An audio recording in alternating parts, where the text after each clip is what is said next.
So I'm going to warn you guys about something. In the coming weeks, you do not need to trust anything that comes out of the Dragon Ball tuber's mouth.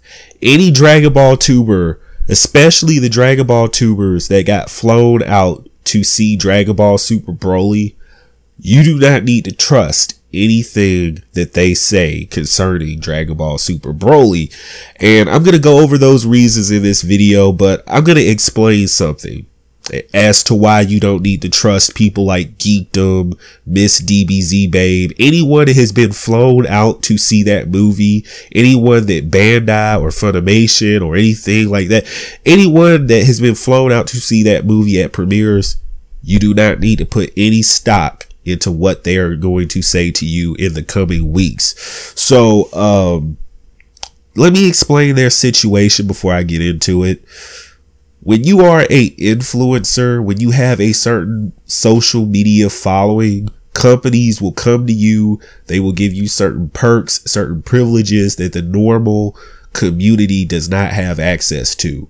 But there is a unspoken, sometimes it's even a spoken or contractual obligation, but sometimes there's an unspoken agreement that you shill out and say nothing but positive things about a certain product or, you know, whatever. This applies for Dragon Ball as well. And this is why these Dragon Ball tubers, they're very hype. Everything is hype. Everything is good. Dragon Ball is awesome. They don't really have constructive criticism about Dragon Ball. So, you know, and the reason for that is so that they maintain getting the little perks and privileges and the paid for trips and blah, blah, blah to, you know, whatever. That's how they maintain that. Their opinions are bought. They are shills, and you do not need to put any stock into what they say. So when they came out with the Dragon Ball Super Broly reviews, as you could probably predict, they were overly positive. Even the little small things that they tried to critique, emphasis on tried to, they really hit it with the kid gloves. They really did not tell you the nitty gritty of everything that was wrong with this movie. And there is a colossal amount of things wrong with Dragon Ball Super Broly. Having watched it online, an entire thing, not one of those little chopped up segment type deals. I watched the entire thing from A to Z. This movie was terrible. So when I heard these Dragon Ball tubers reviewing it, I'm just sitting back in my chair and I'm like, what in the world? Like, I'm just thinking, like, they are telling some of the biggest lies that I've ever heard, being a person that has seen it. And I understand why they're telling these lies, but I would figure that if they wanted to, be truthful to their communities, they could just as well not say anything at all rather than say something negative, because you have to say something negative about Dragon Ball Super Broly because there's tons negative about this movie. Like, they say, well, the animation is awesome. Yeah, nothing beyond a Tournament of Power episode towards the end. If I'm being completely honest, a lot of the fights in Dragon Ball Super Broly feel like they have no context. Oh man, I have to make a completely different video. Like these people who are saying that Broly going Super Saiyan was probably one of the best moments in Dragon Ball history. I'm sitting here like, do they realize that the words coming out of their mouths are lies? Because when I saw Broly going Super Saiyan, this felt like some of the most quickly slapped together crap that you could ever see. Like, let me explain what went on.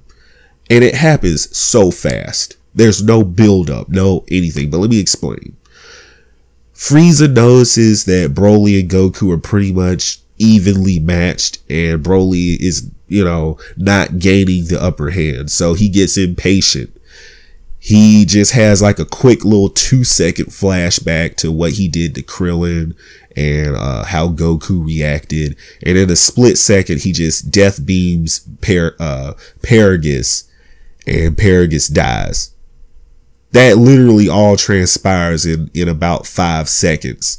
That whole sequence. So then Frieza does this little comical bit. It was barely funny. He just points at Paragus and he's like, hey, Broly, Paragus. So Broly looks at it.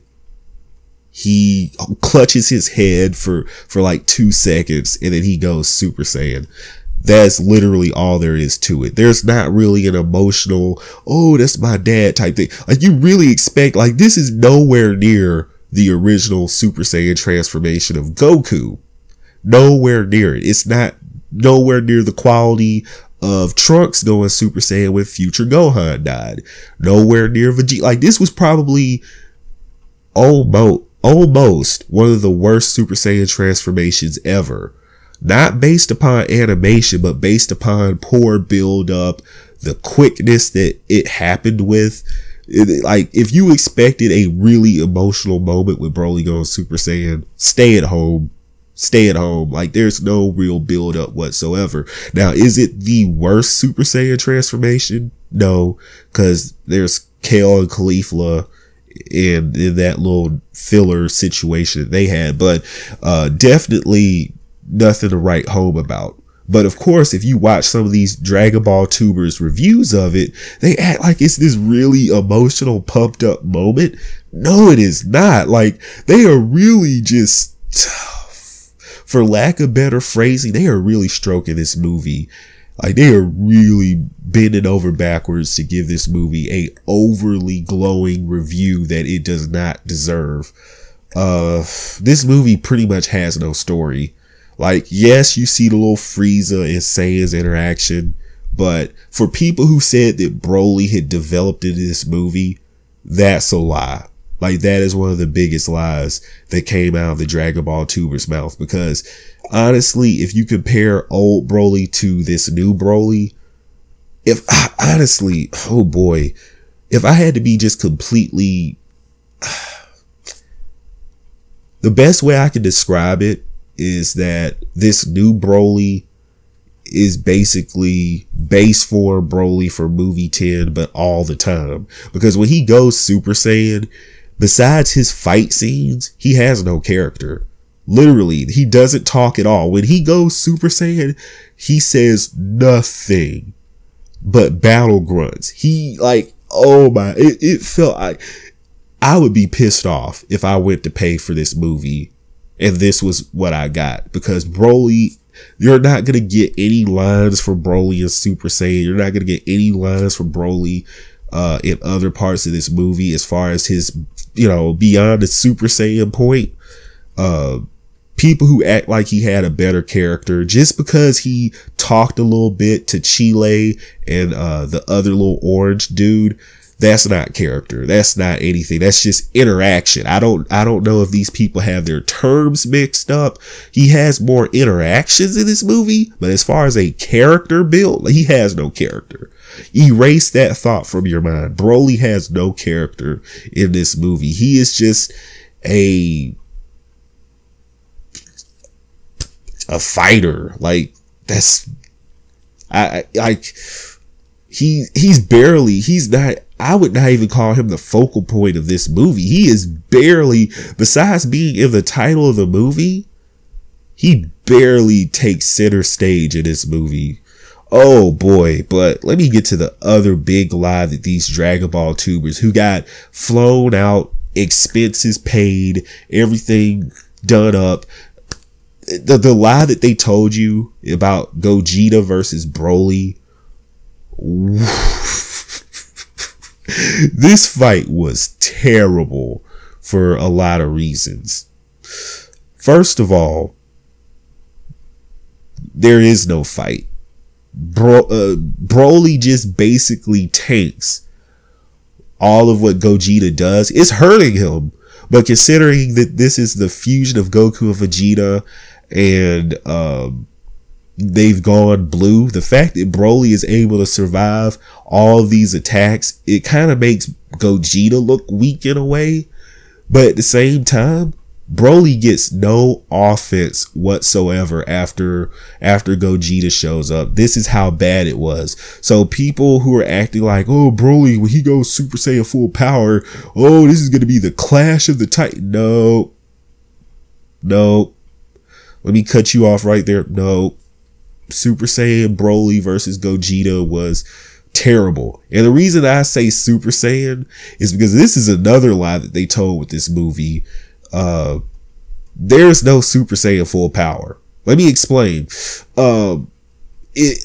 He doesn't transform into, like, it's just really Broly Super Saiyan. Like, I don't know what those sketches were about. You remember you had base form, fury form, and then it was the Super Saiyan form in armor, and then it was the Super Saiyan full power. Let me explain how this happens. There is no transformation for Super Saiyan full power. Literally none. What happens is that Broly is still in Super Saiyan when Gogeta shows up. And then at some point they fight and they do get teleported into another dimension, which this is another big lie. This is not a big deal, like them fighting in a different dimension. The battle literally takes place less than 10 or 20 seconds. Like, this is not like a big point in the movie.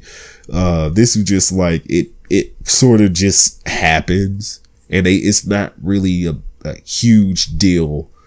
Again, like, this was clickbait, the movie. Like, Dragon Ball Super Broly is clickbait, the movie, and I'm so disappointed in it. And I'm even more disappointed with the Dragon Ball tubers that lied about it. But back on point with what I was making about the Super Saiyan full power thing. When they go to that alternate dimension, Broly's armor gets chipped off. It's not like he transforms into the full power state. There's literally no transformation for that. So it's so confusing, because unless he went full power all at the same time when he went Super Saiyan for the first time, that's one of the biggest lies that they made up with this movie too. So I don't know if they're just like, you just, like, a lot of this stuff makes no sense. None. But you get these Dragon Ball tubers just doing a wank fest to it. And I'm in a difficult position because I am a Broly fan. And I'm not gonna lie. The new design of Broly, even the clothes, it grew on me, because originally I said, well, I don't like the clothes, but it's so difficult. I liked it. This is like, what if Broly had Saiyan armor type thing, but the story with him and his lack of character and just everything surrounding him, it's terrible. It is terrible. And that's being completely unbiased. I have so much other stuff that I could critique about this movie that I'm going to have to save for some other videos, because this has gone on long enough. But just to sum everything up, every review that you hear from a Dragon Ball tuber, if you know that they got flown out to see this movie, you might as well not even click on it. If you know that, if you follow their Twitter and you've seen that they got flown out to the Hollywood premiere, don't even trust their review. If you know that they're backed by Funimation or Bandai, do not trust their review. It is what we call a shill review, and it's going to be overly positive. It's gonna be glowing. It's gonna be whatever. This movie was bad. And just to prove it, I'm gonna leave the option up to you guys. If this movie is good, go watch it online. I'm going to leave a link down in the comment section below. I'm going to leave a link to the movie. If you watch this movie and if you think it is good, then still go to the theaters and support it. But if you watch this movie and if you think it's bad, and if you're honest with yourself and you think it's bad, do not go support this movie. That's all I really have to say. This was terrible. Boy. Oof. I've been your perfect being and the unbiased Dragon Ball tuber. Of course, you can hit that subscribe button, click that notification bell. If you want to support the channel, do so with the Streamlabs link and via Patreon if you would like to choose to do so. I will see you in the next one. Peace.